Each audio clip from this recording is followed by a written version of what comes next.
지금 미국에서 말이죠. 경제의 운명을 두고 백악관과 중앙은행이 정말 제대로 맞붙었습니다.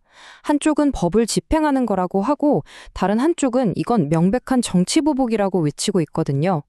오늘 이 거대한 싸움의 본질이 대체 뭔지 한번 깊숙이 파헤쳐 보겠습니다. 네, 그리고 이 엄청난 폭풍의 한가운데 바로 이 사람이 있습니다. 제롬 파월 연준 의장. 그가 남긴 이 한마디. 공직은 때로 위협에 맞서 굳건히 서야 합니다. 이건요, 그냥 단순한 성명이 아니에요. 사실상 연준의 독립성을 지키기 위한 선전포고나 다름없었죠. 자, 그럼 이 사건이 어떻게 시작됐는지 한번 볼까요? 때는 2026년 1월 11일입니다. 바로 이날 워싱턴에서 터진 한 소식에 월스트리트는 그야말로 발칵 뒤집혔습니다. 미국 법무부가요, 다른 곳도 아니고 국가의 중앙은행, 그 수장을 상대로 형사수사에 들어간 겁니다. 와, 이건 진짜 현대사에서는 거의 찾아볼 수 없는 정말 이례적인 일이죠. 아니, 그럼 대체 혐의가 뭐길래? 공식적으로 내세운 수사 이유는 이겁니다. 파월 의장이 연준 본부의 수십억 달러짜리 리모델링 사업에 대해서 의회에서 거짓말을 했다는 겁니다. 그런데요, 보통 이런 큰 사건들이 그렇듯이 이 공식적인 혐의는 그냥 표면상의 이유일 뿐이라는 목소리가 많습니다. 워싱턴 정가에서는요, 지금 이 사건의 본질을 두고 완전히 다른 두 개의 이야기가 팽팽하게 맞서고 있어요. 자, 여기 화면을 보시면 양쪽의 주장이 얼마나 다른지 한눈에 딱 들어오죠. 정부는 파월이 예산을 속였으니 법의 심판을 받아야 한다, 이렇게 주장하고 있고요. 반면 파월 측은 이건 말도 안 된다. 금리 내리라는 말을 안 들으니까 나를 쫓아내려고 이러는 거다. 이건 명백한 정치 보복이다, 이렇게 맞서는 거죠.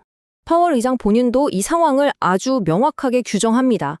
이건 단순히 법적 공방이 아니다. 이건 우리 경제가 굴러가는 방식 자체를 흔드는 아주 직접적인 위협이다, 라고요. 파월이 말하는 위협, 그 핵심을 제대로 이해하려면요, 우리가 꼭 알아야 할 개념이 하나 있습니다. 바로 중앙은행의 독립성이라는 원칙인데요. 이게 현대 경제를 떠받치는 가장 중요한 기둥 중 하나라고 할 수 있거든요. 이 원칙 사실 되게 간단해요. 뭐냐 하면 정치인들이 특히 선거 같은 거 앞두고 막 경제 좋아 보이게 하려고 무리하게 금리 내리고 돈 풀고 이런 거 못하게 막는 일종의 브레이크 장치라고 보시면 됩니다.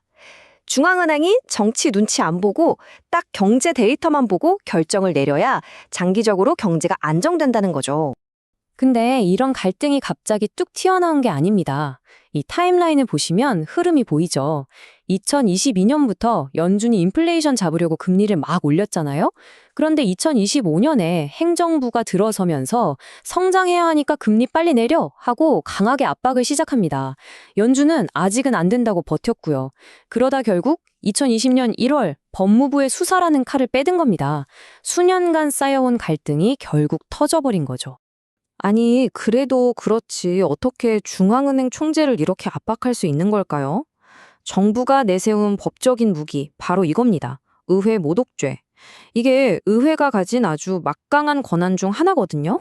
이게 뭐냐면 쉽게 말해서 의회가 일하는데 예를 들어 조사를 하거나 법을 만드는데 누가 와서 방해하거나 거짓말을 한다? 그럼 처벌할 수 있는 권한이에요. 행정부를 감시하고 견제하는 아주 핵심적인 장치인 셈이죠. 의회가 이 권한을 쓰는 방법은 크게 세 가지가 있는데요. 직접 잡아 가두는 것도 있고, 법원에 소송을 걸 수도 있고, 그리고 마지막으로 법무부에 수사를 맡기는 형사상 모독죄가 있습니다. 이번 파월 의장 사건에서는 이 중에서 가장 강력한 카드라고 할 수 있는 형사상 모독죄 카드를 꺼내든 셈입니다. 자, 그래서요, 이쯤 되면 가장 중요한 질문이 나오죠. 이 엄청난 싸움이 과연 여러분, 그리고 시장, 더 나아가 미국 전체에 대체 어떤 의미를 갖는 걸까요? 시장의 반응은요, 정말 즉각적이었습니다. 공포 그 자체였죠. 지금 이 차트를 한번 보세요. 투자자들이 불안할 때 가장 먼저 찾는 안전자산, 바로 금 가격이 어떻게 됐나요? 그냥 폭등해버렸습니다. 이 차트가 시각적으로 보여주는 건 딱 하나예요. 미국의 경제 시스템 자체가 흔들릴 수 있다는 극도의 불안감이 시장 전체를 뒤덮었다는 거죠. 하지만 이런 단기적인 시장 충격은 어쩌면 시작에 불과할지도 모릅니다. 만약에 연준의 독립성이라는 이 기둥이 정말로 무너져 버린다면 그건 미국 경제의 근간이 흔들리는 훨씬 더 심각하고 장기적인 위험으로 이어질 수 있다는 겁니다. 결국 이 싸움은요, 단순히 한 사람의 자리를 둘러싼 문제가 아닙니다. 정치 권력이 경제 시스템을 어디까지 좌지우지할 수 있는가, 그리고 그런 상황이 닥쳤을 때 우리 사회의 신뢰는 과연 어디를 향해야 하는가, 바로 이 근본적인 질문을 우리에게 던지고 있는 겁니다.